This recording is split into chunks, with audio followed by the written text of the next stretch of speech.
Hello and welcome to Banking Transform, the top podcast in retail banking. I'm your host, Jim Marous, owner and CEO of the Digital Banking Report and co-publisher of the Financial Brand. The global wearable device market is expected to reach $62.82 billion by 2025. Wearable technology holds the potential to revolutionize the way people interact with their financial institution, healthcare provider, and corner retailer, leveraging wearable devices from smartwatches to fitness trackers to apparel. More than ever, wearable devices can create seamless payment experiences while also providing unequaled authentication around digital identity. It also allows an opportunity for an organization to brand the payments process. My guest on the Banking Transform podcast is David Birch, international speaker, author, and advisor to the financial services industry. We discuss how wearable technology can be a major differentiator for both payments and digital identity in the future. With enhanced customer experience, improved security, contactless payments, personalized financial management, biometric integration, and new use cases and devices, wearables have the potential to transform the way individuals interact with their financial institution, healthcare provider, and retailer, making all these more convenient, efficient, and personalized. I have known today's guest for more than a decade, meeting David at several banking events across the globe and keeping in touch through the years as he is the foremost authority on digital identity and the future of money. Before we start, David, can you share a little bit about your background and what you've seen change the most in the last 5 years around digital identity, digital payments, and even the potential for wearables? Sure, I'd be happy to, Jim. So, when I first got involved in I won't even say how long ago it was. It'll embarrass both of us, but we go back a while. And I always remember when I very first got involved. And I wish I could remember who this was. I honestly can't remember who, but somebody said to me, "Look, we're basically all dealing with the same problem. Payments are too slow, too expensive, and too opaque. And everything we do is dealing with those issues," which turned out to be true, actually. And I think what's happened in the last 5 years is we've seen real advances in all of those. Payments are, some people would argue, still too expensive, but they're a lot less expensive than they used to be. They're certainly a lot faster than they used to be. They're still a little opaque, but there's work being done in digital identity, data sharing, zero knowledge proofs, this kind of thing, which is about to change that as well. So if you say, what's happened in the last 5 years? Well, we have some new technologies at our disposal now that we didn't have before. And so there's not just the improvements that we've seen, but optimism for about improvements in the future. When it comes kind of more specifically to wearables, I think the first time and I can't even remember how long ago this was, but it was a very long time ago, because I remember Hyperion, the consulting company I helped to found, worked on the very first contactless pilot, which was Tampa, Florida, and that must have been 2004, 2005, something like that. Wow. And that was with car. And I remember not long after that, and I can't remember what context this was, we were messing around putting some EMV chips in stickers on the backs of phones. Yep. And I remember just being blown away by that. I thought it was fantastic because, everybody had a mobile phone at that point. And then it started to become watches and then it started to become badges, and then it started to be like access control and all these other kind of things. And it was interesting, It wasn't the core of what was going on, but it was interesting. And then what happened was a couple of years ago, some friends of mine who had been part of the team at MasterCard, which built all the Apple Pay infrastructure, they decided to specialize on the wearable side of things and build a company in that space, which is DigiSec. And they wanted to grow that company. And so they went to the market to raise some more money. And the market told them, well, if you're going to raise money, you have to have a proper board and governance and all this kind of thing. And so they figured, well, who do we know that's old that can do this sort of stuff? And so they gave me a call and I became the non-executive chairman. and they raised the money and have started to build and develop the company. And at that point, I became very interested in the potential for wearables, not only in the payments market, and I'll come back to that in a second because I want to make a point about how that's changed for me very recently, but also about the kind of, because I think the future is about money and identity. I also became very interested in the use of wearables for these identity related things. And the reason for that, Jim, is because there's a thing that really bothers me about biometric identification. You know, the idea that you sort of walk into a store and the store knows it's you, and you know, or you go and look at something and pay and things. I don't like the idea of being maybe it's a cultural thing, I don't know, but the idea that they identify you bothers me.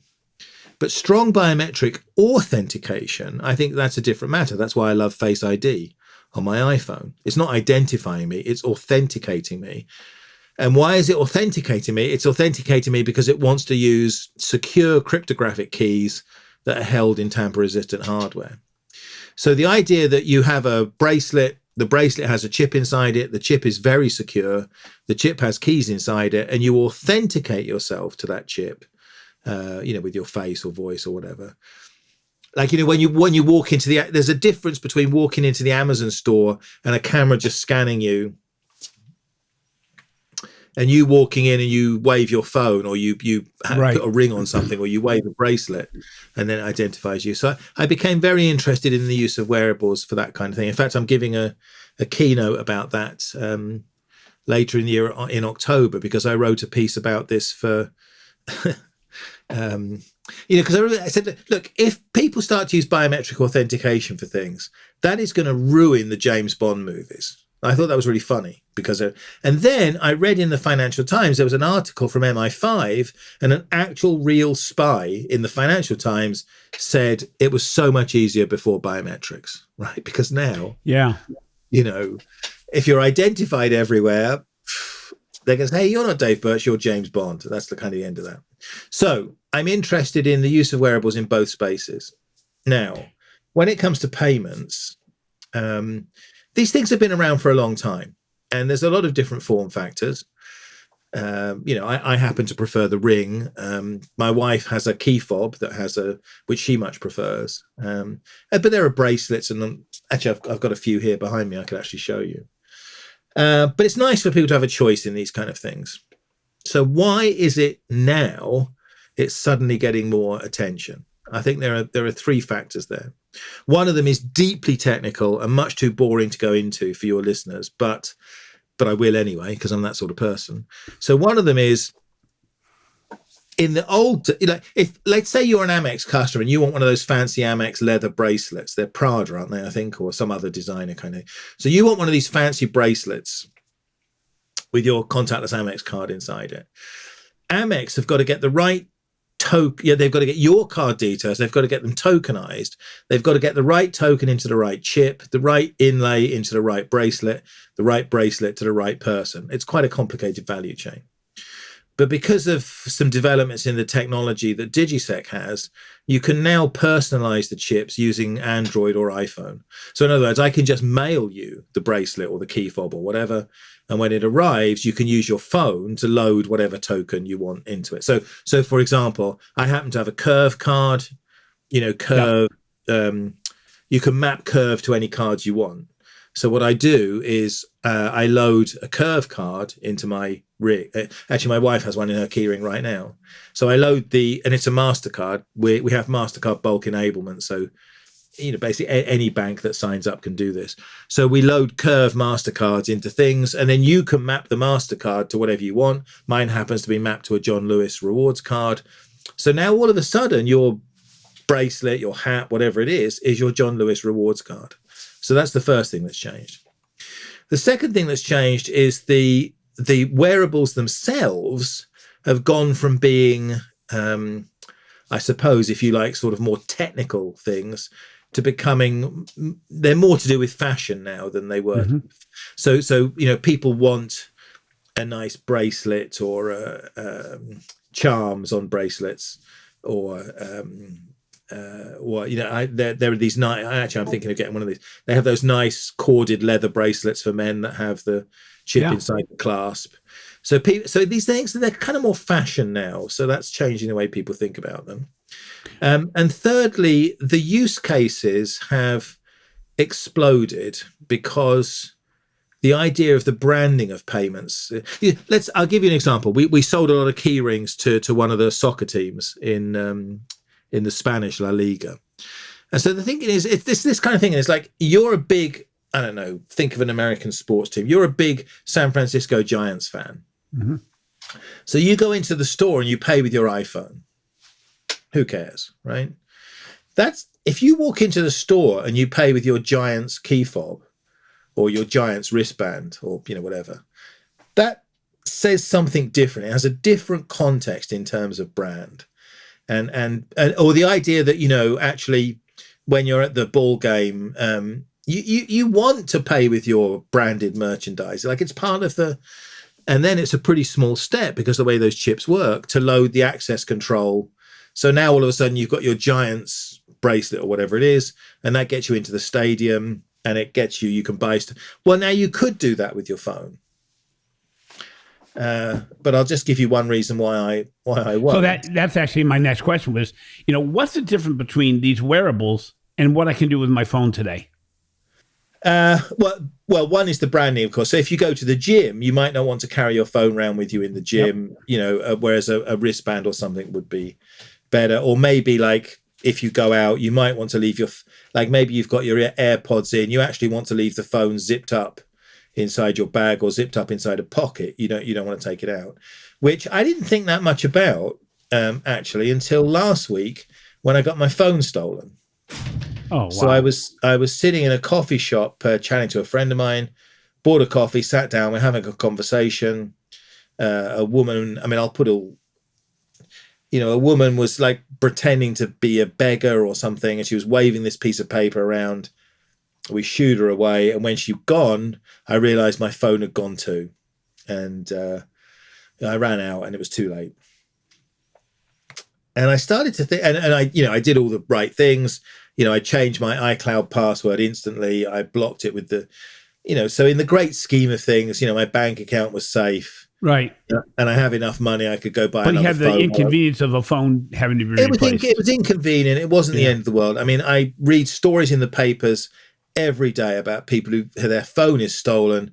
Someone was looking over their shoulder in the bar when they were paying with their phone to get the PIN, and then they grab the phone when people are leaving the bar, and their bank account gets cleaned out. So, and I started thinking, I looked up the statistics. There's 250 phones a day stolen in London. A third of them are stolen from Westminster, which is the area where I was. And I thought, I don't even know why I had the phone out. I wasn't using it. I was talking to somebody. So from now on, when I'm in the centre of London in the coffee shop, my phone is staying zipped up unless I'm using it. And if I want to buy a cup of coffee, I'm going to use my ring. There's no chance I'm going to take out my phone and pay for that again. So when you look at that kind of wearable versus, let's say, a watch, because I use my watch as much for tracking of fitness than anything else. Where do the wearables such as a ring, a bracelet, actually turning fitness bands into payment instruments is rather a popular direction at the moment. I personally, I'm not really a watch person. I mean, I never used to wear a watch. I bought an Apple Watch because I'm that sort of person basically, and I just never use it. It's just not my thing. But I mean, other people love watches, but this thing about the specific thing about taking fitness bands and adding EMV to them, adding chip contactless payments to them, so that if you're out running, you could just use your fitness band to buy a coffee or something. Yeah, I mean that's definitely an interesting area. Well, especially as you think down the road and talk about the integration possibly of healthcare and payments and fitness, things of this nature, where I'm looking for the day that there's a reward system with my insurance company for me working out every day, and my doctor doesn't have to do get your blood test so I can find out how you're doing today, where he really would be better off looking at me case all 365 days. There was a famous soccer player in the UK who was under instructions to get fitter. This is a true story, by the way. and his club, gave him a schedule to get fitter. And these were in the early days of fitness tracking. And so they gave him this fitness tracker to wear, and he put it on his dog and just let his dog go run around. And I've used that as a joke a couple of times. Yeah. Well, honestly, my first Fitbit got left in my blue jeans once, went in the washing machine. When I got out, I had like 400,000 steps and realized, this wouldn't be a bad process. Now, the Fitbit was not much better after the wash, but they give me the steps. Yeah. I think the insurance companies have got some work to do there, but so there's all those things. There's all those things coming together, Jim, which makes it kind of interesting in this space. So when you talk about the whole authentication thing, and we talk about biometrics and all that, do you see that the regulations have kept pace with what's going on in the wearable and the authentication area? Actually, that's a very acute question, Jim, and the answer is yes. If you go to our website, we've actually just published a white paper, which we commissioned from Consult Hyperion, to look at the specific issue of the PSD2, Strong Customer Authentication, SCA regulations in Europe. And you can see why it's a point, because if you're just going to go around paying for things just by tapping all the time, how are you going to comply with the rules that keep everybody safe? And the short answer is actually it's good, and it's good for wearables. They do comply. The slightly longer answer is essentially there are two kind of ways of doing this. You either go to online PIN, so once every, in the UK, once every 10 times you do it. Actually, now I can't remember. It's 10 or 5. Once every, or when you've spent like £300 or something like that, you might occasionally get asked to put a PIN in at the terminal. Yeah, a dual authentication. Yep. Yeah. So you'll tap it, and then it'll ask you for the PIN. And most issuers have this implemented now, but but a few don't. So for the other case, you have to, it'll be the app on the phone that resets it. So you might get asked to re-authenticate yourself on the phone. And actually, I can honestly say it's actually never happened to me. So it's pretty infrequent. But yes, the answer is yes, it does comply with all the relevant regulations. So we have had great advances in biometrics. We've had great advances in identity and in authentication. But yet people still use plastics. Banks and financial institutions still push the plastic. What are the biggest roadblocks to the development and acceptance, both from financial institutions as well as the consumer, to wearable technology then? It's funny you say that. I was just talking to somebody else on another call before I came on here because I spent the most of the week in Dubai. I was at Seamless, which is the big exhibition. I went out on Sunday, so I've just spent like 5 days in Dubai. I had a lovely time, great event, really enjoyed it. I couldn't even tell you what the money looks like in Dubai. I never saw any. And gone are the days when you would come back and say, well, actually, I never used any money. So I don't know what the money is. I don't know what it looks like. Not only did I not use any money, I never used a card. Not once. The time, I used my phone in the hotel, and I have a lovely, I was there with Terry Smith from Digisec, and her favorite payment, she has a charm bracelet that has a little heart on it and I have a lovely picture of her paying the taxi with her bracelet. The guy was suitably shocked at this point. But so not only did I not use cash, I didn't use cards either. And so if you look at the figures for kind of Apple Pay usage, you can see that a great many people are just content to take their cards around.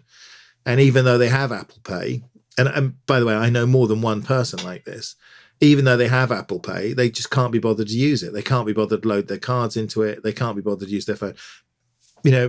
I know you're not supposed to use family as anecdote, but my wife, she'd rather run into the grocery store. She's got her keys in her hand anyway. So, she'll go in to grab some milk. She'll just pay. In fact, she's more than once got hold of my key fob and tried to pay with it. Mine's not actually a payment key fob. So different people like different things. So this idea that everybody happy with cards, I'm not sure that's true. I think it's just that Apple Pay wasn't the right alternative to a lot of people. And in places where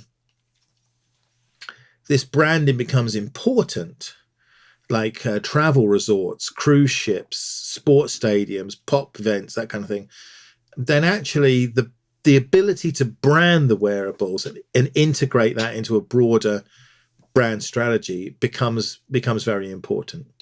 That will also become more important when you get used to the security components being added for the brand protection purposes. So the idea that, you go to the game, you buy a team shirt, the team shirt's got a chip in it. We already have a product called Promo Ready, so you can have a washable tag that's got the chip inside it. And, you tap it with your phone and your phone tells you, yes, this is real, whatever, New York Yankees merchandise. And it'll show you a video or something. And the brand can log in 1,000 times a day if they want to and change what that video, so each time the fan taps their shirt or whatever it is, not only do they get told this is authentic merchandise, but by the way, here's a clip of your favorite player, or here's a clip of last night's home run, or whatever. So this linking the security part of it with the kind of brand and promotional part of it, I think is really rather interesting. And I think, in the future, you'll expect more. I mean, let's just generalize and say objects. I mean, in the future, you'll expect more objects to be smart. Yeah, and just in the same way that Elon Musk is very exercised about whether you can tell whether it's a real person on the internet or not, especially with the tidal wave of misinformation. It's interesting because I tell people I leave my wallet in my car or in my house, and I take my phone, and I won't even go to a place that doesn't accept Apple Pay or some other means of paying other than cards, because cards are the worst example of security, overall, but it's just not known by many people. The other thing is, where do you see the amazing advancement in AI and the ability to fake virtually everything? How does that play into the authentication and identity game? Well, this is why I have a suspicion, Jim, that this issue about authenticity suddenly becomes vastly more important. And this is why I'm curious about the overlap with the kind of Internet of Things stuff, because there are ways that you can tell whether I'm authentic or not. I mean, we don't use any of these at the moment. We do stupid things like make people hold up pictures of their passport, whatever. We don't actually do any of this. Actually, when my phone got stolen, the thing that really frightened me about that, before I got to my iCloud and was able to tell the phone to wipe, the thing I was most worried about was not the cards in my Apple Pay. It was because I knew there were some pictures in my photos, because over the last couple of weeks, I had to more than once send a photo of my driver's license to a financial You started saying this, I'm going, oh my gosh, I have photos of, this is going to be great putting on the air. I have, which I'll get rid of right now. I have photos of my debit cards because of the fact because I have, because of Google, for Christ's sake, because of some Google business thing there's actually a picture of me holding up my passport because Google wanted to see a picture of me holding up my passport. So this issue about authenticity is, and I've long said, Jim, like, if Twitter wants to know that I'm a real person, right? Who is it that knows that I'm a real person? It's my bank. My bank knows that I'm a real person. If Twitter wants to know whether I'm a person or not, why don't you ask the bank instead of trying these crazy things with ticks and passports or whatever. So the authenticity of people, but you've also got this issue about the authenticity of things. And for us, this is a very interesting new business, because the authenticity of things has a slightly different thing, which is, suppose we put one of our chips inside your shirt, right? And so I meet you at a conference and I'm like, man, that's a nice shirt, but I'm like really jealous. And I'm a guy, I don't want to ask you where you got the shirt from. So, I'm just going to scan it with my phone. When you're not looking, I'll just put my phone around your back. I just want to see, is that a real shirt or is that a knockoff, Mm-hmm. Well, if I can read that chip and it tells me this is real, all that tells me is that the chip is real. It doesn't tell me anything about your shirt. Right. That chip could have been knocked off in China. It could have been taken out of a real shirt and put into a fake. All the chip tells me is that the chip's real. So if I want to know if the shirt's real, I need to know which factory did it come from, which wholesaler, which distributor, which retailer, when was it sold. I need the provenance of it. And the truth is, the provenance of your shirt is none of my damn business. So therefore, it has to have, appropriate access management around it. And that's complicated, and therefore it's a business. So in a way, that's why the complexities around the identity of things, not just the wearables themselves, but clothing and right. If I want to know, are these real whatever Nike sneakers? Is this a real Rolex? Or just being able to read the chip is not enough. I need the provenance, and so I think that's quite an exciting new area. So let's take a short break here and recognize the sponsor of this podcast. We'd like to thank our sponsor, Microsoft. See how Microsoft can help unlock new opportunities at speed and scale through innovative business processes, delivering differentiated customer experiences across channels, innovating new products and services, and redefining new ways of thinking. Find out more at Microsoft.com/financial services. Welcome back to Banking Transformed. So I am joined again today by David Birch. We have been discussing the significant opportunities provided by wearable technology in banking and beyond. So David, this interesting question as we talk about the power of wearables and even authentication. Could wearables be the physical center point of the future of the as you call it, the super wallet, with all credentials stored on a ring or a piece of fashion? I think the way I see it at the moment is, because you see this happening with like the Bitcoin people all the time, right? Do you want to, they have these like USB sticks and things which the dog eats, or they accidentally drop in the landfill or whatever and lose their life savings. So do I want all of my entire life on a bracelet that I could drop in the ocean? Well, no, I don't. But what I do want on the bracelet is the secure cryptographic keys that get access to those things. And then if I do drop the bracelet in the ocean, I can get a new bracelet, and then the bank can reload the keys for me into it. So it's, if you like, so I think of the wearable as holding the keys to the data. And if you look at the sort of variety of data that, you talk about that Internet of Things example, there's a lovely story that I read. Actually, I referred to it a couple of weeks ago in Forbes. I read a story about a guy who had a Ferrari. It's like this $1 million car, right? And he's in an underground garage, and they're fiddling about with the seats. And they do something with the seats that trips the Ferrari. It has some kind of mechanism whereby if somebody is messing around with the car, it bricks the car. So now his car doesn't work. And so in order to get the car rebooted, you have to call Ferrari, and then they send a signal. But it's in an underground car park, so it can't get a signal. So they have to send a tow truck to go and tow this guy's $1 million car out upstairs, of the car park. out of the garage. Yeah. That's not a life I want, So basically what I want in my wearables are keys and certificates that can be used offline, I'll give you an example, which is, suppose I could do it using my retinas. I don't want to do that. I can have a chip implanted in my arm. Not sure I want to do that, although I might be prepared to give it a try. I'd much rather have a key ring. I walk up to my office door, and the office door opens because it's my key ring and it's been authenticated, and in I go. Now, I don't want the door to have to go online to do that, because you and I live in the real world where online doesn't work all the time. Right.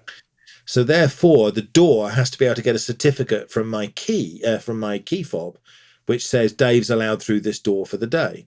And you can easily imagine, I wake up in the morning, my phone goes online and gets all the certificates, Bluetooth them into the relevant wearables, or, you can imagine ways how all this will work. But it works because really you're storing the keys in the wearables, not all of the data, So really, it gets back to your article that wrote about a super app versus super wallet. A super wallet is really much more convenient to what we want to have in our future, as opposed to a super app, correct? Yeah, I'm really on the super. I can see there are pluses and minuses, and I understand why people like the super app approach. There is a lot of convenience to that. But and what I mean by this is, when I say super app, I mean something that shares your identity across multiple service providers. When I talk about a smart wallet, I talk about something that shares strong authentication across multiple providers. Like, you might have a lot of different identities in your smart wallet, but you don't have a lot of different authentication. It's like you pick up your phone, you do your face, and then, depending on which shop you're in or which service provider you're talking to, you may present a very different identity. So the super app shared identity versus the smart wallet shared authentication is a really interesting two different ways of doing things. There's a lot of cultural and business reasons why I think a smart wallet is a better approach. Yeah. And authentication overall, when, after all the talk we've done around identity, the authentication really becomes more important, especially with what's going on with AI.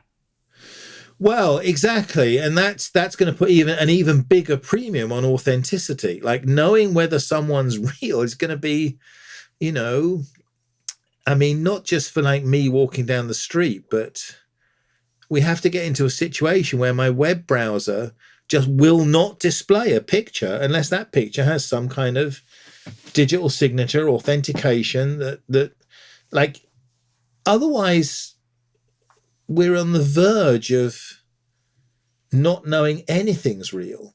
Literally, you'll open up your Facebook feed and there'll be a picture of, Winston Churchill playing table tennis with Harry Styles, and everybody will go, "Oh, that's cool. I hope they had a fun time." And like, you know what I mean? I want to. If that picture shows up in my browser, I want a red border around it, which says, "You know what? This doesn't have a verifiable digital signature attached to it. Somebody just made this up." We're going to need it in our elections pretty quickly, but we'll get into that at some other time. So, what part of the ecosystem do you believe will drive the future growth of wearables? Will it be the financial institution, the payments provider, maybe a tech firm, or some combination thereof? I think for us, historically, it was the issuers, because the issuers wanted to give people something cool. So the idea is, you come to me, I'll give you a debit card, but I'll also give you a key ring, or I'll give you a bracelet, or, whatever. So it tended to be the issuers. But actually, the way things are going now, it's got a lot more to do with brand. It's got a lot more to do with, when you're in my theme park, I want you to wear my theme park wristband and pay for everything with your wristband. Because I'm tracking you, and which is what Disney does. Yeah.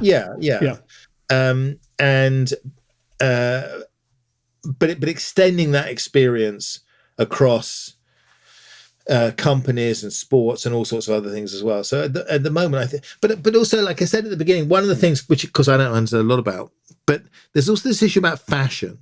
This idea that wearables are becoming fashion as opposed to just purely functional payment devices.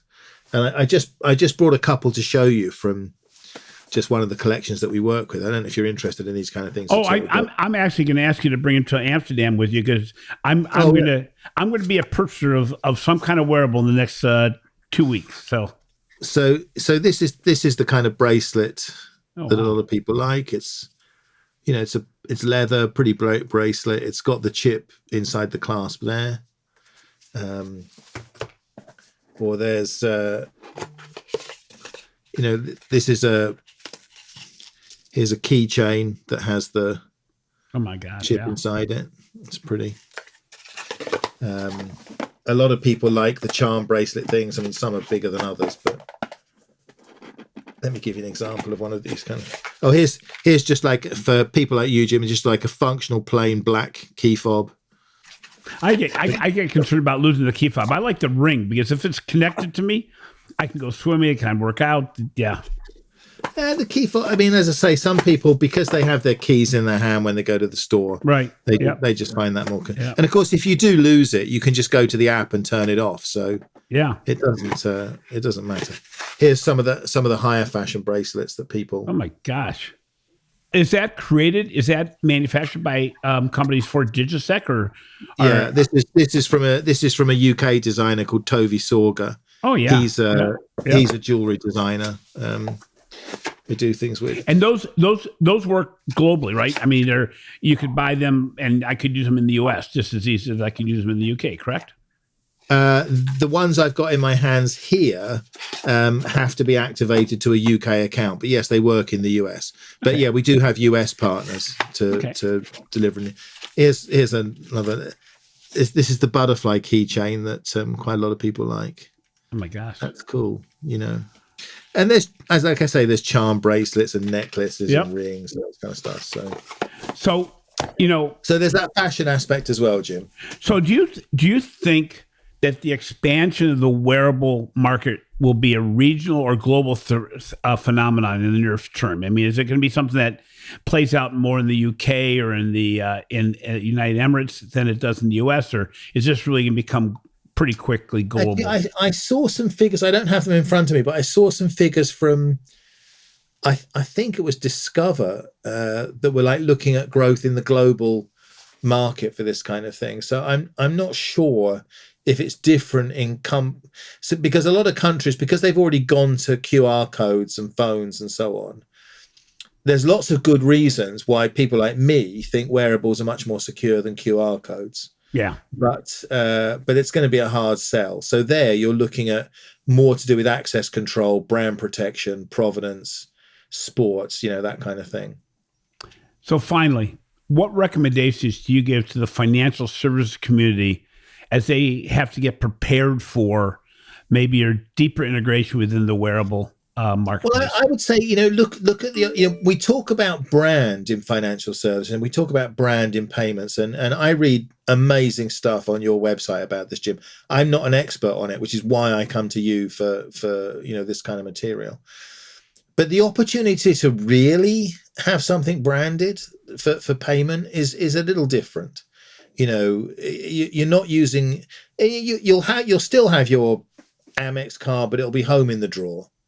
And sometimes you'll use your phone, but when you're running to the store to get a cup of coffee, you'll use your ring or your bracelet or something like that. And when I pay with my Manchester City bracelet, I'll feel good because it's interesting. I'm thinking about sports teams or even my banking transform bracelet. It just not that anybody would know what that is. Well, I'll give you an example. We did so MasterCard were sponsors of the Roland Garros, the French Open. The French Open, yep. And so they gave payment key fobs, which were our key fobs there. And I love these things. They looked like leather, but they were actually made from recycled apple peel. They were completely sustainable. Recycled apple peel key fobs with the imagination, like what you can do with wearable. People like me know how to kind of implement it, but of course you need brand and marketing people to have the imagination of what to do with it. Thanks for listening to Banking Transform, the winner of 3 international awards for podcast excellence. If you enjoyed today's interview, please take some time to give our show a 5-star rating. Also, be sure to catch my recent articles on the financial brand and check out the research we're doing for the Digital Banking Report. This has been a production of Evergreen Podcast. A special thank you to our senior producer, Leah Hassage, audio engineer, Sean Roll-Hoffman, and video producer, Will Pritz. I'm your host, Jim Marous. Until next time, remember, banking in the future can be done with a variety of new wearable technologies that move far beyond the branch of the mobile phone.